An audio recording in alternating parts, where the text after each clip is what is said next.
호랑이도 산을 벗어나면 고양이. 군대의 형세는 물과 같으니 물이 형세가 높은 지대를 피하여 낮은 곳으로 흘러가듯 군대의 형세도 적의 견실한 곳을 피하고 적의 허술한 곳을 공격해야 한다.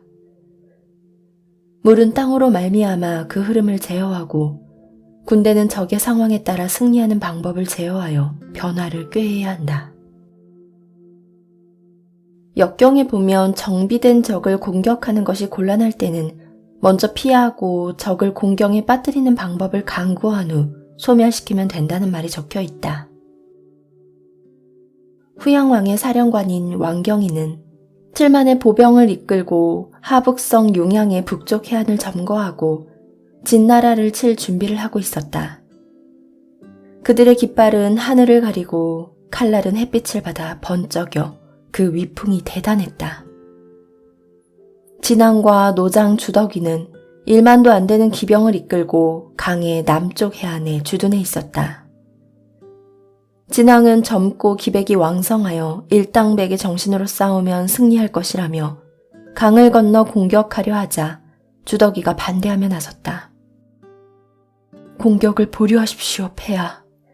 양나라의 군사가 노쇠했다고는 하나 그것은 바꿔 말하면 노련하다는 것입니다. 또 우리보다 전쟁 경험이 풍부한 장군들이 많고 우세한 무기와 많은 양식을 가지고 있습니다. 그들은 모두 수비에 강한 보병이고 우리 아군은 기병의 숫자가 많으니 평지와 들판에서 싸우는 것이 유리합니다. 지금처럼 강을 사이에 두고 대치한 지형에서는 우리 군대가 힘을 발휘하기 어렵습니다.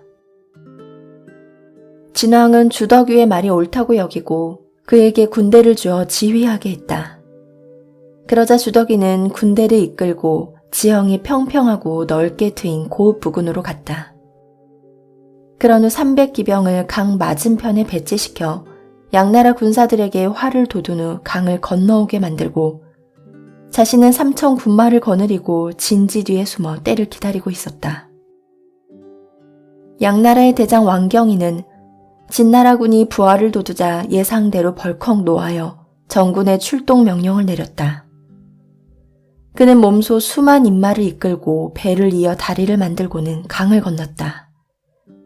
그러자 주덕이는 기다렸다는 듯이 기병들을 이끌고 후퇴하는 척하며 고읍 남쪽의 일망무제한 평지로 유인했다. 쫓고 쫓기며 유인을 계속하다가 드디어 넓은 평지의 한복판에 이르자 갑자기 주덕이가 말머리를 돌려 공격을 시작했다. 그러자 미리 매복해 있던 군사들도 일제히 사방에서 몰려나와 싸움에 가담했다. 왕경이는 그때서야 지형이 불리하다는 것을 알고 급히 추격을 멈췄으나 군대를 추스를 틈도 없이 병사들은 뿔뿔이 흩어지고 말았다.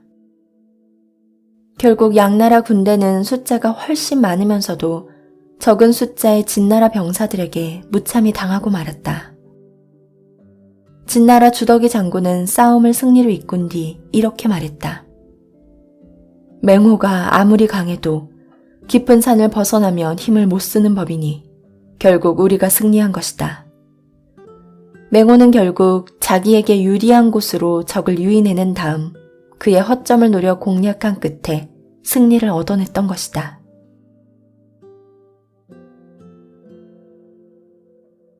매미가 험을 벗듯 빠져나가는 지혜. 대규모의 병력을 소규모 병력을 통치하듯 하려면 병력 수를 분리해야 한다.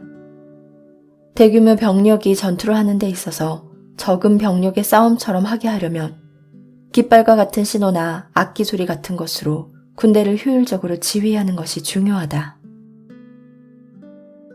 양쪽 모두 전선을 배치해 놓고 대치한 상황에서 아군이 승리할 가능성이 적다고 판단되는 경우에는 가상 전선을 만들어내는 것이 가장 적합한 전술이다. 이 가상 전선이 원래 전선인 것처럼 꾸미고 살며시 그곳에서 후퇴하는 식으로 하면 동맹군으로부터 의심받지 않고 적군이 함부로 공격을 하지도 못하게 된다. 이 상황에서 적당히 전술적인 후퇴를 하는데 지나치게 멀리 도망가지는 않는다. 이후에 공격하기 좋은 때를 기다렸다가 다시 공격을 감행한다. 중국 북송시대 때 금나라는 나날이 힘과 영향력을 쌓아 중원을 누비며 영토를 확장해 나갔다. 이렇게 그들이 영토를 늘려갈 때마다 중원의 백성들은 무고하게 죽어갔고 이들의 괴로운 비명은 하늘을 찌르고 있었다. 조정에서는 필제우 장군에게 정예군 1만 명을 주어 밀려오는 금나라 군대를 방어하도록 명령했다. 필제우 장군은 그의 군사력이 매우 약하다는 사실을 뼈저리게 느끼고 있었지만 무고한 백성들이 죽어가고 있는 현실을 생각해 기꺼이 한 목숨을 바치겠노라고 결심했다. 그러나 전쟁은 마음만 가지고 되는 게 아니었다. 필제우는 자신의 병력이 약하다는 것을 잘 알고 있었기 때문에 정면 대결을 피하고 기습 공격이나 야간 공격을 주로 했지만 번번이 실패했다. 병사들의 숫자가 점점 줄어들고 꼼짝없이 포위망에 갇히게 된 필제우 장군은 마침내 독감과 정신적 압박감 때문에 병석에 누워 아무것도 할 수 없게 되었다. 필제우의 건강 상태는 점점 악화돼 군의에게 진찰을 받기에 이르렀다. 어느 날 필제우의 진맥을 마친 후 군의가 말했다. 장군님의 병은 매미껍질로 만든 약을 드셔야 낫습니다. 매미껍질을 먹어야 한다고? 매미껍질. 그래, 바로 그거야. 불현듯 필제우의 뇌리에 기가 막힌 생각이 스치고 지나갔다. 그는 침상을 박차고 일어나 갑자기 군의에게 큰절을 하면서 이렇게 좋은 처방을 해주셔서 고맙소 라고 말했다. 그리고 곧장 장수들을 불러 난데없이 철수 준비를 하라고 명령했다. 이튿날 아침 필제우는 일단의 병사를 가까운 마을로 보내 기운 센 염소 300마리와 북을 사오도록 했고 다른 병사들에게는 진지 주변에 염소 숫자만큼의 기둥을 세우도록 했다. 그리고 그날 저녁 300마리의 염소를 기둥에다 거꾸로 매달고 염소 밑에다가 북을 가져다 놓았다. 그러자 거꾸로 매달린 염소들이 흥분하여 발길질을 해댔고 염소 밑에 있던 북을 마구 두드리기 시작했다. 필제우 군대는 이 틈을 타 살며시 진지를 빠져나갔다. 필제우 진영의 북소리는 닷새 동안이나 계속되었다. 하지만 금나라 진영에서는 필제우의 군사들이 훈련을 하고 있는 중이라고만 여길 뿐 별다른 의심을 하지 않았다. 엿새째 되는 날 우렁차던 북소리가 갑자기 힘없이 들리기 시작했다. 금군은 그제야 수상한 생각이 들어 군대를 보냈으나 이미 필제우의 군사들은 다 빠져나간 후였다.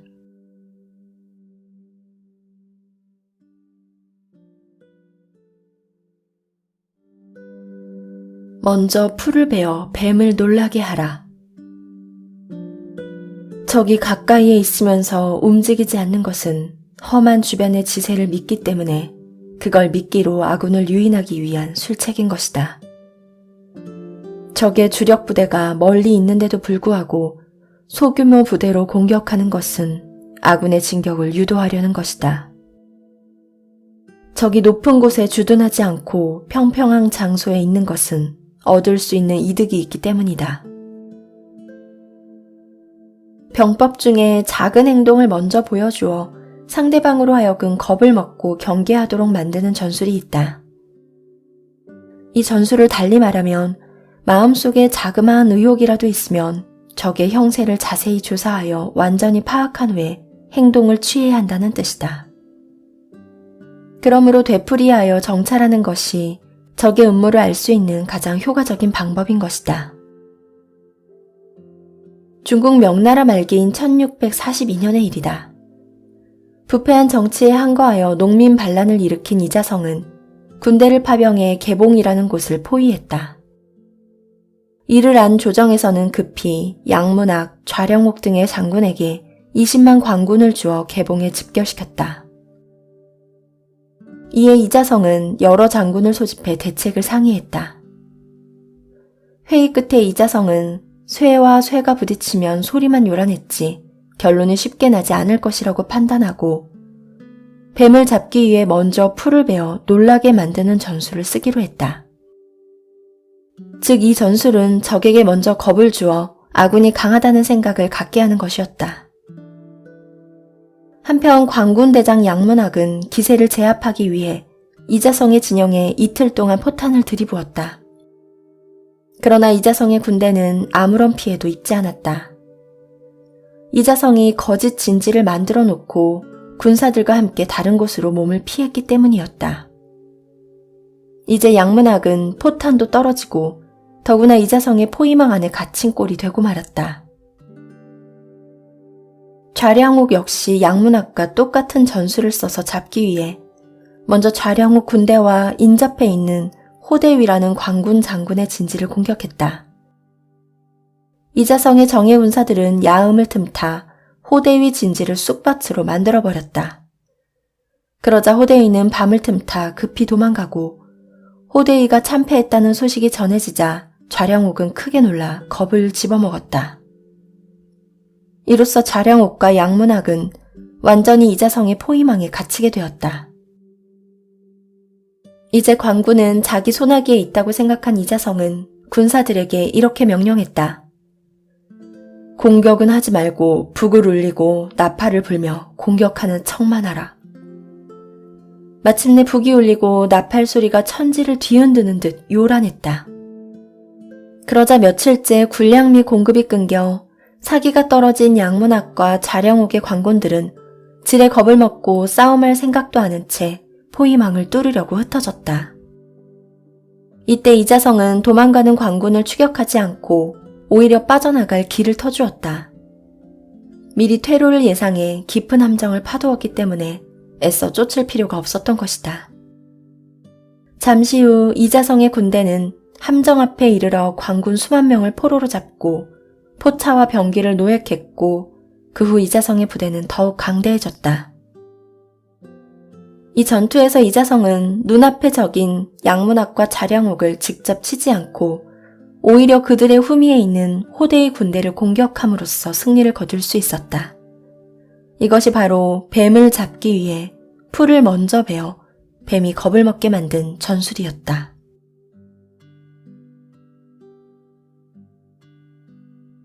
과연 고집불통 안마사. 일본 전국시대의 무장 도요토미 히데요시와 도쿠가와 이에야스에게 천하 통일의 기반을 닦아주었던 오다 노부나가가 어느 날 부하들이 모인 자리에서 농담 한마디를 했다. 나는 요새 사는 재미가 없어. 모든 게 장군님 뜻대로 되어가고 있는데 그게 무슨 말씀이십니까? 너무 내 생각대로 되어가니 재미가 없지. 더구나 내 부하들도 그저 내가 시키는 대로 무엇이나 복종을 하니 재미가 없단 말이야. 내가 하는 말을 반박할 만한 배짱을 가진 자가 어디 없겠나? 부하들은 오다 노부나가의 농담조차도 거역해서는 안 된다고 생각한 나머지 의논 끝에 사타이치라는 자를 장군 앞으로 데려가기로 했다. 사타이치는 성 안에 드나드는 장림 안마사였는데 대단한 고집불통 영감이어서 아무에게도 머리를 숙여본 적이 없었다. 부하들은 사타이치를 불러 앞뒤 사정을 말해주고 이렇게 당부했다. 장군님 앞에 가서 평소처럼 행동하면 돼. 장군님이 마음에 들어 하시면 아마도 자네에게 후한 상이 내려질 테니까 제대로 하라고. 알겠나? 그런데 부하들의 그런 당부도 모두 허사였다. 정작 오다 노부나가 앞에 나간 사타이치는 고집불통이었던 평소의 모습과는 정반대의 모습을 보여주었다. 자네, 고집이 그렇게 대단하다고 하던데 그 소문이 사실인가? 오다 노부나가는 짐짓 위엄을 세워 물었다. 그러나 사타이치는 두 손을 휘저으며 대답했다. 아닙니다, 장군님. 어떻게 감히 장군님 앞에서 고집을 부리겠습니까? 그저 무슨 일이든 분부만 내리십시오. 불길 속이라도 뛰어들겠습니다. 내 부하들의 말에 의하면 자네는 대단한 고집불통이라던데. 그건 그분들이 꾸며낸 장난입니다. 저는 그저 소심한 안마사에 지나지 않습니다. 그러자 오다 노부나가는 매우 불쾌한 표정을 지으며 안마사에게 물러가라고 말했다. 벌벌 기는 신용을 하며 물러나오는 안마사를 붙들고 부하들이 소리쳤다. 이봐 영감, 왜 그따위로 말한 거야? 영감 때문에 우리들만 혼이 나게 생겼잖아. 왜 우리 장군 앞에서 그렇게 바보짓을 했는지 한번 말을 해보라고, 이 영감쟁이야. 부하들은 화가 머리끝까지 치밀어 고래고래 소리를 질렀다. 그러자 사타이치가 평소 모습처럼 얼굴을 붉히며 당당하게 대꾸했다. 무슨 수작들이야? 그럼 내가 당신들이 시키는 대로 고분고분 따를 줄 알았단 말이야?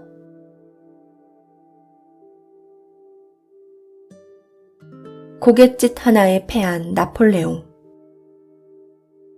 옆으로 고개 한번 흔든 것으로 역사의 흐름을 바꿔놓은 라코스트라는 이름을 가진 사내가 있었다. 라코스트는 나폴레옹과 웰링턴의 결전장이었던 워털루 근처에 사는 농부였다. 그는 워털루 근처의 지형을 잘 알고 있었기 때문에 나폴레옹의 길 안내원으로 징발되었다. 전쟁에 임한 어느 날 나폴레옹이 쌍안경으로 고지의 능선을 훑어보더니 옆에 있는 라코스트에게 작은 소리로 무언가를 물었다. 그랬더니 라코스트는 아무 말 없이 고개만 가볍게 옆으로 흔들었다. 잠시 후 나폴레옹은 정예부대인 기병사단에게 고지를 향해 돌격하라고 명령을 내렸다. 그런데 고지의 정상에 도착한 기병사단은 예기치 않게 깎아지른 듯한 벼랑을 만나 아래로 추락하고 말았고 결국 나폴레옹은 패하고 말았다. 공격을 해도 장애물이 없겠느냐는 나폴레옹의 물음에 라코스트는 공격해서는 안 된다. 즉 아니라는 뜻으로 고개를 옆으로 흔들었는데 나폴레옹은 이 행위를 장애물이 없다는 뜻으로 잘못 받아들였던 것이다. 만약 그때 사내가 안 된다는 말 한마디만 했어도 나폴레옹은 전쟁에서 패하진 않았을 것이다. 그리하여 하찮은 실수가 엄청난 결과를 가져오는 현상을 라코스트의 이름을 따서 라코스티즘이라고 부른다.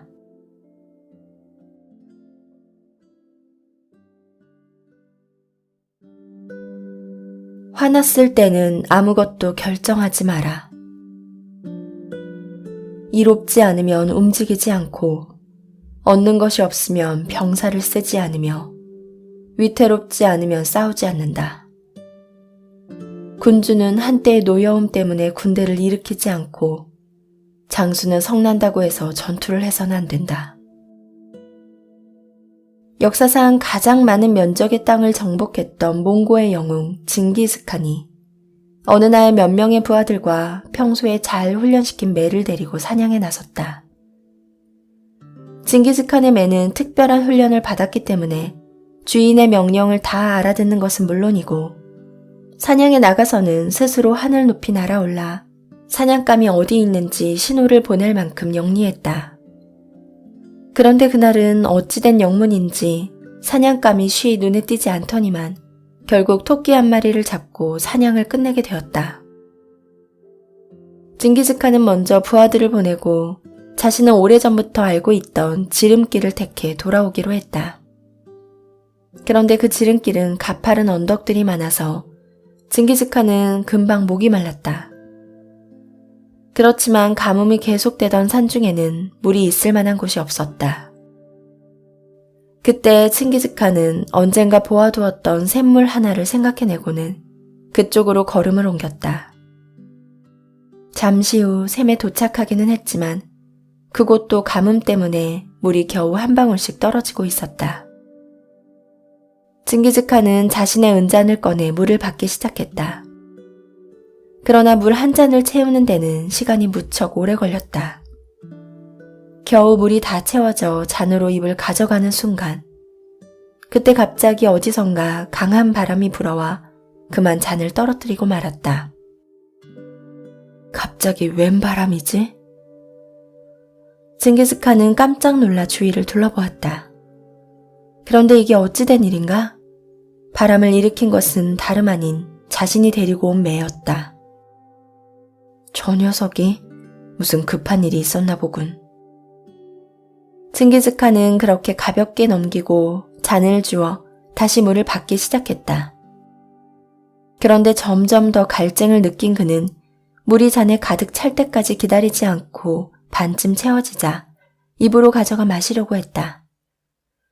그러나 이번에도 잔이 입술이 닿기 전에 매가 쏜살같이 날아와 날개로 쳐서 땅에 떨어뜨리는 것이었다. 징기즈칸은 몹시 화가 나서 매에게 소리쳤다. 아니, 이 녀석이 한 번만 더 그런 몹쓸 짓을 하면 목을 베어버리고 말겠다. 그러고 나서 다시 물을 받아서 마시려고 했다. 그러자 이번에도 매가 무섭게 달려들어 잔을 낚아채 떨어뜨렸다. 순간 칭기즈칸은 들고 있던 칼로 매의 목을 쳐 죽여버렸다. 내가 경고를 했는데도 말을 듣지 않았으니 넌 죽어 마땅하다. 칭기즈칸은 갈증을 참을 수 없어 바위 위로 올라가 거기에 고여있는 샘물을 직접 퍼 마시기로 했다. 칭기즈칸은 땀을 흘리면서 샘물에 다다랐다. 그런데 샘물 웅덩이에 도착한 칭기즈칸은 깜짝 놀라고 말았다. 그곳에는 독사가 독을 내뿜은 채 죽어 있었고 만약 그 물을 마시면 누구랄 것도 없이 즉사하고 말 것이었다. 징기즈칸은 그제야 매가 물을 마시지 못하게 한 이유를 알게 되었다. 징기즈칸은 집으로 돌아와 이런 글을 써놓았다. 화가 났을 때는 무슨 결정이든지 해서는 안 된다.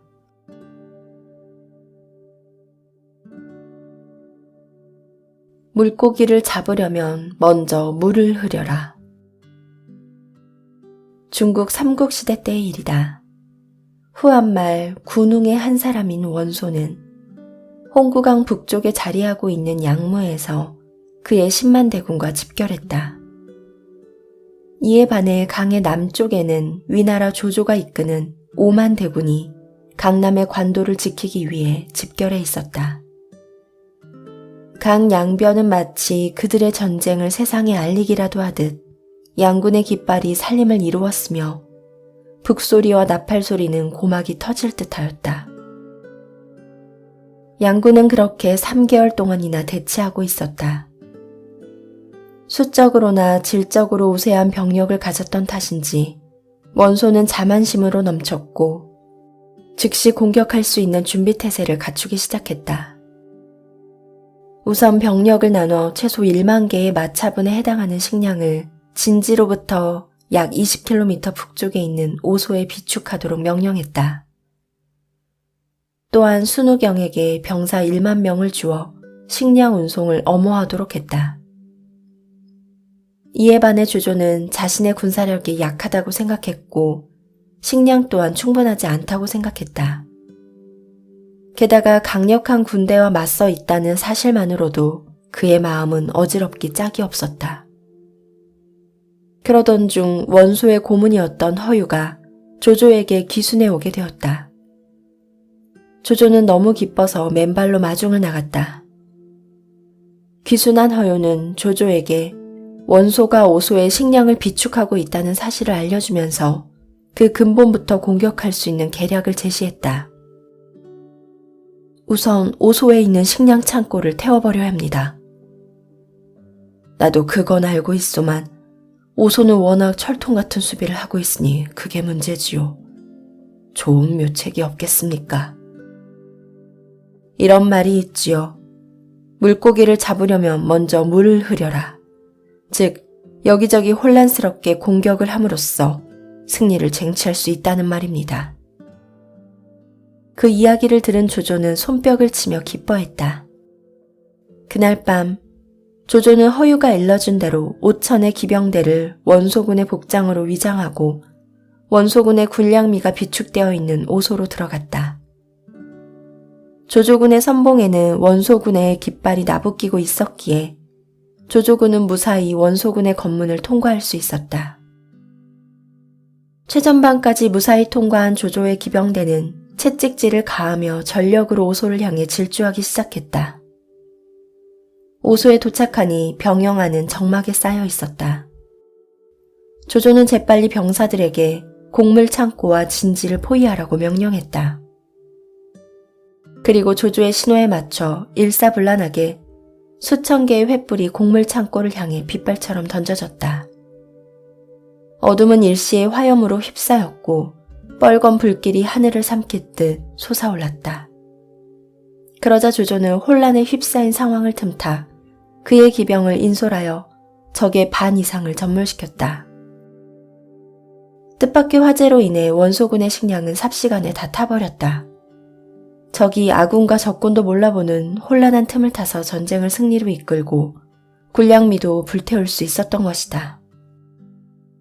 이렇듯 불을 사용할 목적과 적의 상황을 잘 파악하여 자연의 때를 잘 이용한 전략을 세운다면 강력한 군대와 맞선다 하더라도 좋은 결과를 얻을 수 있을 것이다.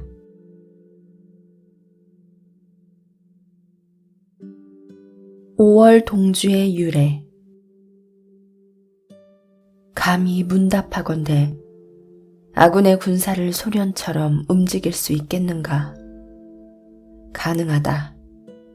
오나라 사람들과 월나라 사람들은 서로 미워하는 사이지만 그들이 함께 배를 타고 물을 건너다 풍랑을 만나게 되면 서로 돕기를 마치 왼손과 오른손처럼 하여 서로를 구하려고 할 것이다.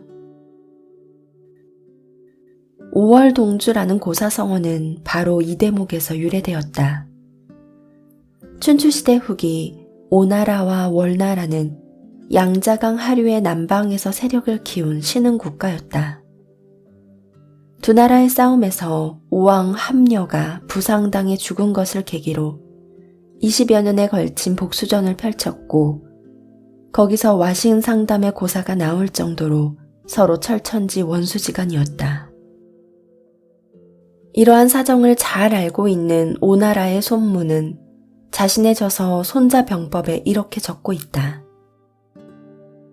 병을 쓰는 법에는 9가지의 땅이 있는데 마지막 것인 사지는 죽음을 각오한 최후의 격전지가 되는 곳이다. 이곳에서는 앞에는 강적이 버티고 뒤로는 물러설 수 없는 절벽이나 나아갈 길이 없기 때문에 필사적으로 싸워 승리를 쟁취하는 것 말고는 살아남을 수가 없다고 말하면서 오나라 사람과 월나라 사람은 원수지간이지만 같은 배를 타고 가다가 풍랑을 만나게 되면 평소의 적개심을 잊고 서로 왼손과 오른손처럼 필사적으로 돕는다고 했다. 즉 서로 미워해도 위험에 처하면 돕게 된다는 말이다. 5월지쟁, 5월지사 등 유사한 의미의 한자 성어도 있다.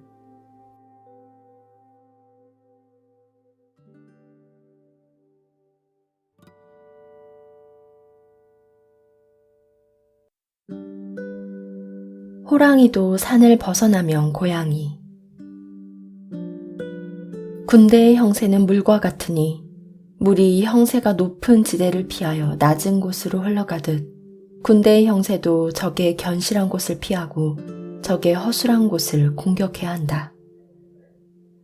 물은 땅으로 말미암아 그 흐름을 제어하고 군대는 적의 상황에 따라 승리하는 방법을 제어하여 변화를 꾀해야 한다. 역경에 보면 정비된 적을 공격하는 것이 곤란할 때는 먼저 피하고 적을 공경에 빠뜨리는 방법을 강구한 후 소멸시키면 된다는 말이 적혀 있다.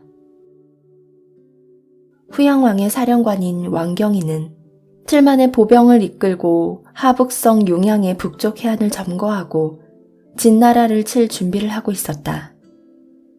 그들의 깃발은 하늘을 가리고 칼날은 햇빛을 받아 번쩍여 그 위풍이 대단했다. 진왕과 노장 주덕이는 1만도 안 되는 기병을 이끌고 강의 남쪽 해안에 주둔해 있었다. 진왕은 젊고 기백이 왕성하여 일당백의 정신으로 싸우면 승리할 것이라며 강을 건너 공격하려 하자 주덕이가 반대하며 나섰다. 공격을 보류하십시오, 폐하.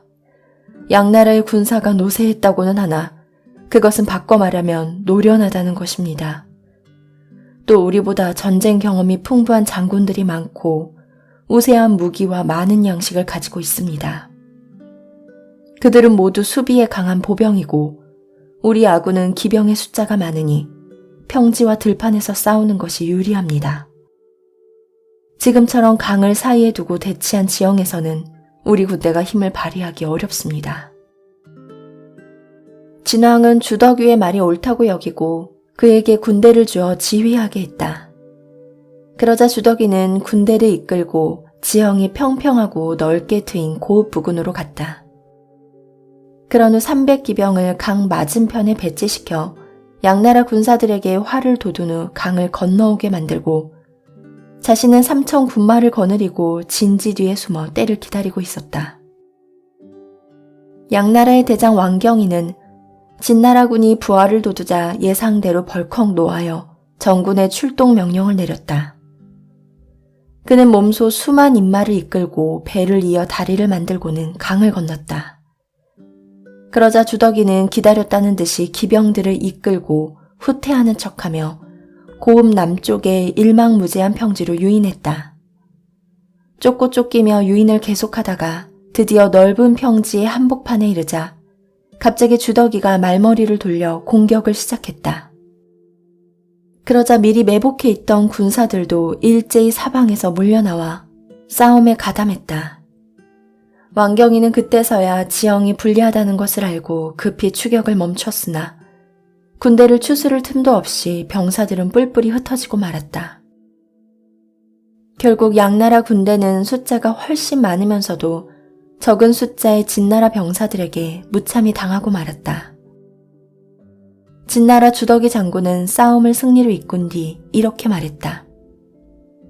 맹호가 아무리 강해도 깊은 산을 벗어나면 힘을 못 쓰는 법이니 결국 우리가 승리한 것이다. 맹호는 결국 자기에게 유리한 곳으로 적을 유인해낸 다음 그의 허점을 노려 공략한 끝에 승리를 얻어냈던 것이다.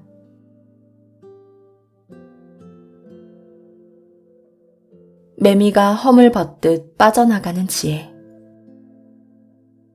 대규모의 병력을 소규모 병력을 통치하듯 하려면 병력 수를 분리해야 한다. 대규모 병력이 전투를 하는 데 있어서 적은 병력의 싸움처럼 하게 하려면 깃발과 같은 신호나 악기 소리 같은 것으로 군대를 효율적으로 지휘하는 것이 중요하다. 양쪽 모두 전선을 배치해 놓고 대치한 상황에서 아군이 승리할 가능성이 적다고 판단되는 경우에는 가상 전선을 만들어내는 것이 가장 적합한 전술이다. 이 가상 전선이 원래 전선인 것처럼 꾸미고 살며시 그곳에서 후퇴하는 식으로 하면 동맹군으로부터 의심받지 않고 적군이 함부로 공격을 하지도 못하게 된다. 이 상황에서 적당히 전술적인 후퇴를 하는데 지나치게 멀리 도망가지는 않는다. 이후에 공격하기 좋은 때를 기다렸다가 다시 공격을 감행한다. 중국 북송시대 때 금나라는 나날이 힘과 영향력을 쌓아 중원을 누비며 영토를 확장해 나갔다. 이렇게 그들이 영토를 늘려갈 때마다 중원의 백성들은 무고하게 죽어갔고 이들의 괴로운 비명은 하늘을 찌르고 있었다. 조정에서는 필제우 장군에게 정예군 1만 명을 주어 밀려오는 금나라 군대를 방어하도록 명령했다. 필제우 장군은 그의 군사력이 매우 약하다는 사실을 뼈저리게 느끼고 있었지만 무고한 백성들이 죽어가고 있는 현실을 생각해 기꺼이 한 목숨을 바치겠노라고 결심했다. 그러나 전쟁은 마음만 가지고 되는 게 아니었다. 필제우는 자신의 병력이 약하다는 것을 잘 알고 있었기 때문에 정면 대결을 피하고 기습 공격이나 야간 공격을 주로 했지만 번번이 실패했다. 병사들의 숫자가 점점 줄어들고 꼼짝없이 포위망에 갇히게 된 필제우 장군은 마침내 독감과 정신적 압박감 때문에 병석에 누워 아무것도 할 수 없게 되었다. 필제우의 건강 상태는 점점 악화돼 군의에게 진찰을 받기에 이르렀다. 어느 날 필제우의 진맥을 마친 후 군의가 말했다. 장군님의 병은 매미 껍질로 만든 약을 드셔야 낫습니다. 매미 껍질을 먹어야 한다고? 매미 껍질. 그래, 바로 그거야. 불현듯 필제우의 뇌리에 기가 막힌 생각이 스치고 지나갔다. 그는 침상을 박차고 일어나 갑자기 군의에게 큰절을 하면서 이렇게 좋은 처방을 해주셔서 고맙소 라고 말했다. 그리고 곧장 장수들을 불러 난데없이 철수 준비를 하라고 명령했다. 이튿날 아침 필제우는 일단의 병사를 가까운 마을로 보내 기운 센 염소 300마리와 북을 사오도록 했고 다른 병사들에게는 진지 주변에 염소 숫자만큼의 기둥을 세우도록 했다. 그리고 그날 저녁 300마리의 염소를 기둥에다 거꾸로 매달고 염소 밑에다가 북을 가져다 놓았다. 그러자 거꾸로 매달린 염소들이 흥분하여 발길질을 해댔고 염소 밑에 있던 북을 마구 두드리기 시작했다. 필제우 군대는 이 틈을 타 살며시 진지를 빠져나갔다. 필제우 진영의 북소리는 닷새 동안이나 계속되었다. 하지만 금나라 진영에서는 필제우의 군사들이 훈련을 하고 있는 중이라고만 여길 뿐 별다른 의심을 하지 않았다. 엿새째 되는 날 우렁차던 북소리가 갑자기 힘없이 들리기 시작했다. 금군은 그제야 수상한 생각이 들어 군대를 보냈으나 이미 필제우의 군사들은 다 빠져나간 후였다.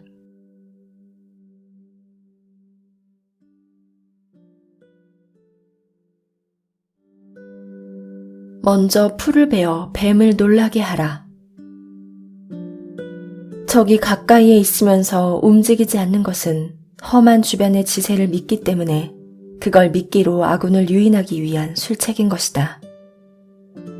적의 주력 부대가 멀리 있는데도 불구하고 소규모 부대로 공격하는 것은 아군의 진격을 유도하려는 것이다. 적이 높은 곳에 주둔하지 않고 평평한 장소에 있는 것은 얻을 수 있는 이득이 있기 때문이다. 병법 중에 작은 행동을 먼저 보여주어 상대방으로 하여금 겁을 먹고 경계하도록 만드는 전술이 있다. 이 전술을 달리 말하면 마음속에 자그마한 의혹이라도 있으면 적의 형세를 자세히 조사하여 완전히 파악한 후에 행동을 취해야 한다는 뜻이다. 그러므로 되풀이하여 정찰하는 것이 적의 음모를 알 수 있는 가장 효과적인 방법인 것이다. 중국 명나라 말기인 1642년의 일이다. 부패한 정치에 항거하여 농민 반란을 일으킨 이자성은 군대를 파병해 개봉이라는 곳을 포위했다. 이를 안 조정에서는 급히 양문학, 좌령옥 등의 장군에게 20만 관군을 주어 개봉에 집결시켰다. 이에 이자성은 여러 장군을 소집해 대책을 상의했다. 회의 끝에 이자성은 쇠와 쇠가 부딪히면 소리만 요란했지 결론이 쉽게 나지 않을 것이라고 판단하고 뱀을 잡기 위해 먼저 풀을 베어 놀라게 만드는 전술을 쓰기로 했다. 즉 이 전술은 적에게 먼저 겁을 주어 아군이 강하다는 생각을 갖게 하는 것이었다.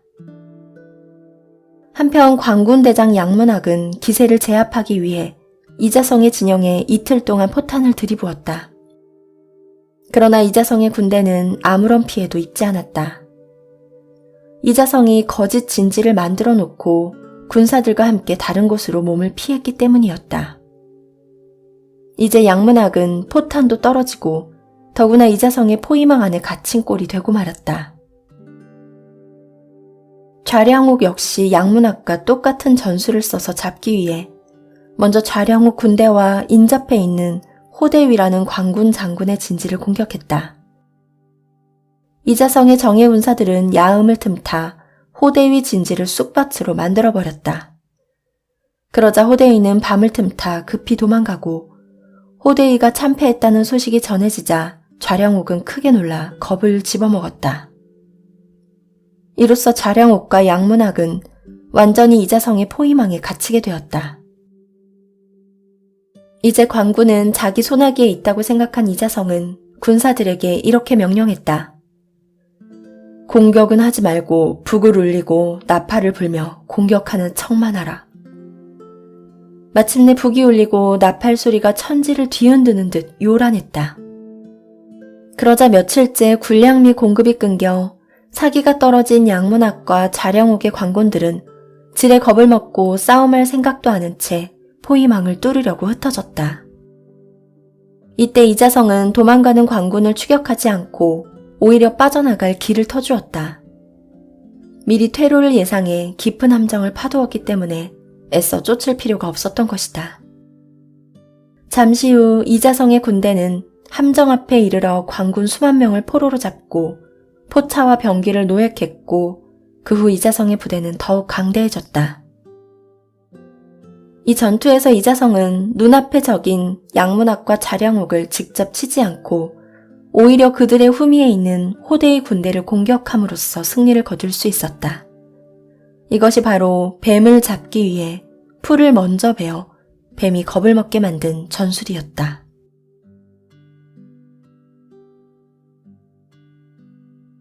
과연 고집불통 안마사.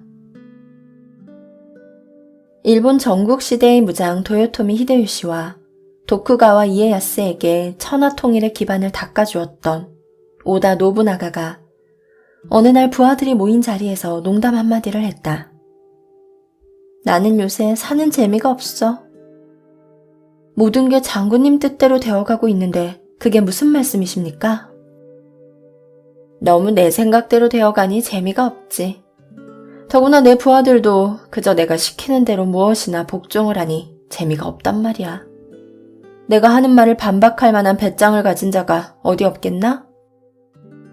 부하들은 오다 노부나가의 농담조차도 거역해서는 안 된다고 생각한 나머지 의논 끝에 사타이치라는 자를 장군 앞으로 데려가기로 했다. 사타이치는 성 안에 드나드는 장림 안마사였는데 대단한 고집불통 영감이어서 아무에게도 머리를 숙여본 적이 없었다. 부하들은 사타이치를 불러 앞뒤 사정을 말해주고 이렇게 당부했다. 장군님 앞에 가서 평소처럼 행동하면 돼.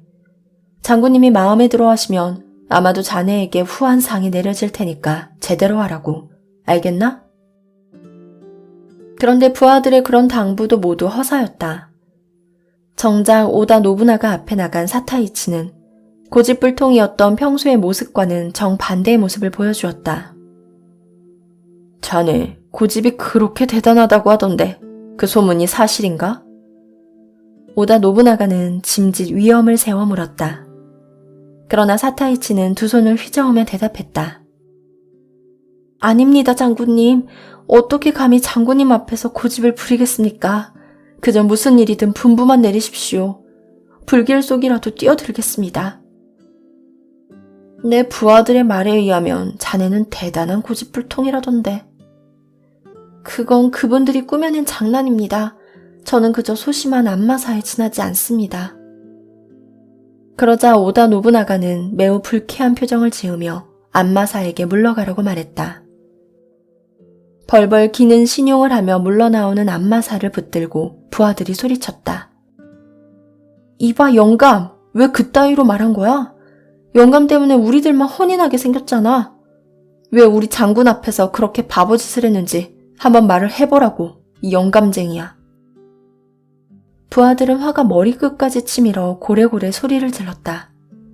그러자 사타이치가 평소 모습처럼 얼굴을 붉히며 당당하게 대꾸했다. 무슨 수작들이야? 그럼 내가 당신들이 시키는 대로 고분고분 따를 줄 알았단 말이야?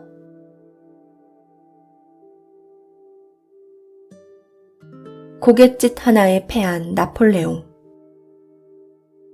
옆으로 고개 한번 흔든 것으로 역사의 흐름을 바꿔놓은 라코스트라는 이름을 가진 사내가 있었다.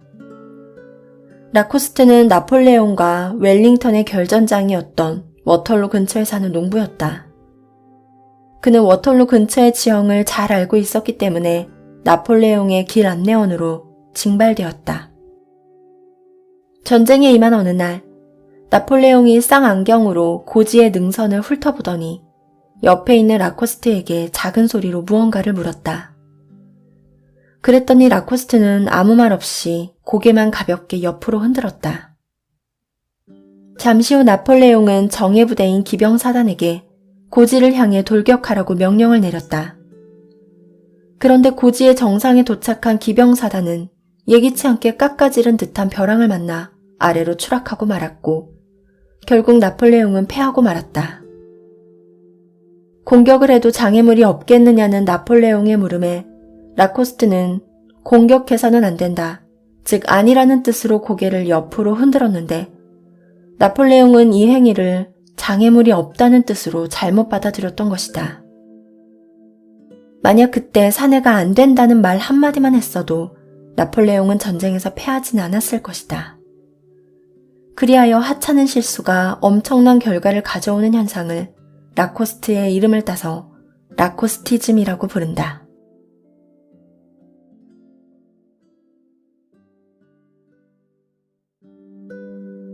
화났을 때는 아무것도 결정하지 마라. 이롭지 않으면 움직이지 않고, 얻는 것이 없으면 병사를 쓰지 않으며, 위태롭지 않으면 싸우지 않는다. 군주는 한때의 노여움 때문에 군대를 일으키지 않고, 장수는 성난다고 해서 전투를 해서는 안 된다. 역사상 가장 많은 면적의 땅을 정복했던 몽고의 영웅 징기스칸이 어느 날 몇 명의 부하들과 평소에 잘 훈련시킨 매를 데리고 사냥에 나섰다. 징기스칸의 매는 특별한 훈련을 받았기 때문에 주인의 명령을 다 알아듣는 것은 물론이고, 사냥에 나가서는 스스로 하늘 높이 날아올라 사냥감이 어디 있는지 신호를 보낼 만큼 영리했다. 그런데 그날은 어찌된 영문인지 사냥감이 쉬 눈에 띄지 않더니만 결국 토끼 한 마리를 잡고 사냥을 끝내게 되었다. 징기스칸은 먼저 부하들을 보내고 자신은 오래전부터 알고 있던 지름길을 택해 돌아오기로 했다. 그런데 그 지름길은 가파른 언덕들이 많아서 징기스칸은 금방 목이 말랐다. 그렇지만 가뭄이 계속되던 산중에는 물이 있을 만한 곳이 없었다. 그때 칭기즈칸은 언젠가 보아두었던 샘물 하나를 생각해내고는 그쪽으로 걸음을 옮겼다. 잠시 후 샘에 도착하기는 했지만 그곳도 가뭄 때문에 물이 겨우 한 방울씩 떨어지고 있었다. 칭기즈칸은 자신의 은잔을 꺼내 물을 받기 시작했다. 그러나 물 한 잔을 채우는 데는 시간이 무척 오래 걸렸다. 겨우 물이 다 채워져 잔으로 입을 가져가는 순간, 그때 갑자기 어디선가 강한 바람이 불어와 그만 잔을 떨어뜨리고 말았다. 갑자기 웬 바람이지? 징기스칸은 깜짝 놀라 주위를 둘러보았다. 그런데 이게 어찌된 일인가? 바람을 일으킨 것은 다름 아닌 자신이 데리고 온 매였다. 저 녀석이 무슨 급한 일이 있었나 보군. 칭기즈칸은 그렇게 가볍게 넘기고 잔을 주어 다시 물을 받기 시작했다. 그런데 점점 더 갈증을 느낀 그는 물이 잔에 가득 찰 때까지 기다리지 않고 반쯤 채워지자 입으로 가져가 마시려고 했다. 그러나 이번에도 잔이 입술이 닿기 전에 매가 쏜살같이 날아와 날개로 쳐서 땅에 떨어뜨리는 것이었다. 징기즈칸은 몹시 화가 나서 매에게 소리쳤다. 아니, 이 녀석이 한 번만 더 그런 몹쓸 짓을 하면 목을 베어버리고 말겠다. 그러고 나서 다시 물을 받아서 마시려고 했다. 그러자 이번에도 매가 무섭게 달려들어 잔을 낚아채 떨어뜨렸다.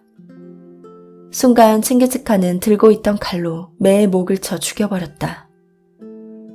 내가 경고를 했는데도 말을 듣지 않았으니 넌 죽어 마땅하다.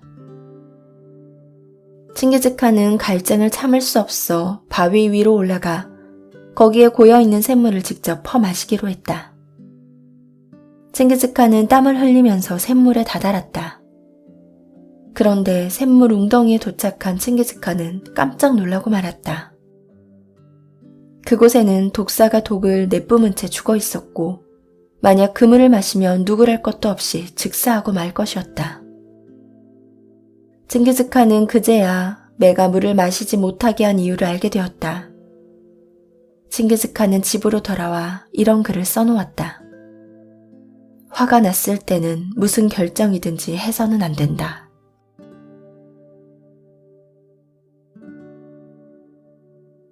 물고기를 잡으려면 먼저 물을 흐려라. 중국 삼국시대 때의 일이다. 후한말 군웅의 한 사람인 원소는 홍구강 북쪽에 자리하고 있는 양무에서 그의 10만 대군과 집결했다. 이에 반해 강의 남쪽에는 위나라 조조가 이끄는 5만 대군이 강남의 관도를 지키기 위해 집결해 있었다.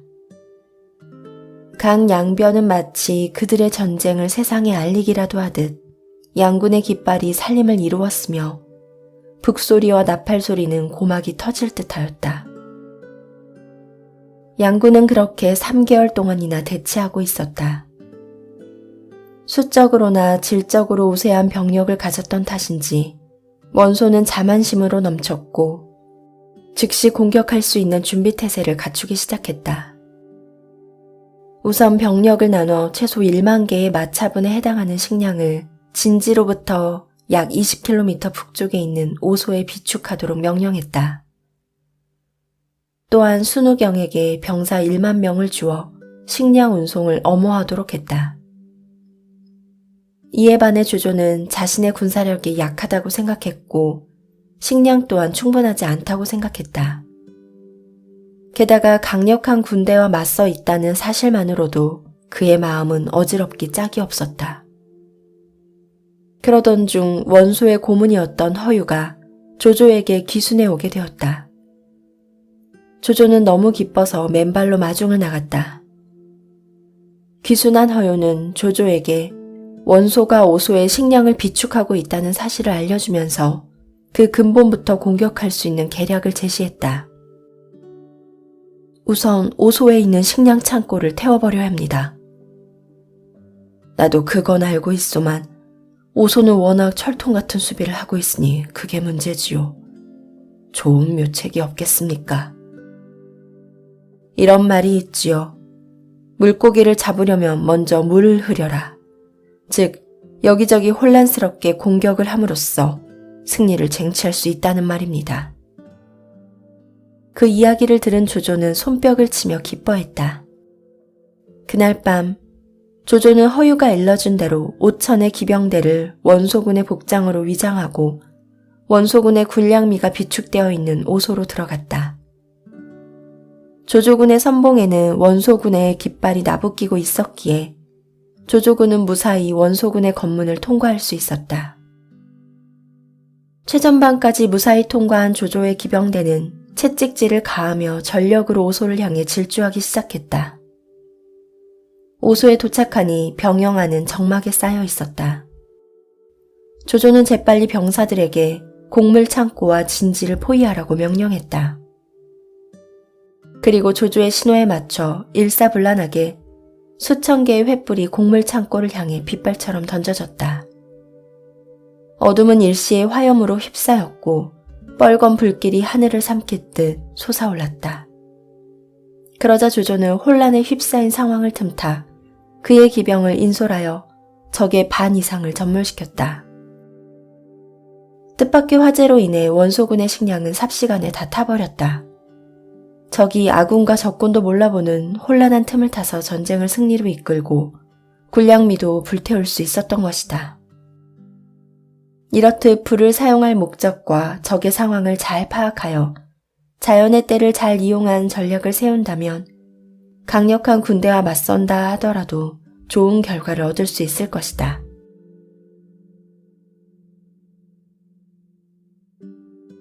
5월 동주의 유래.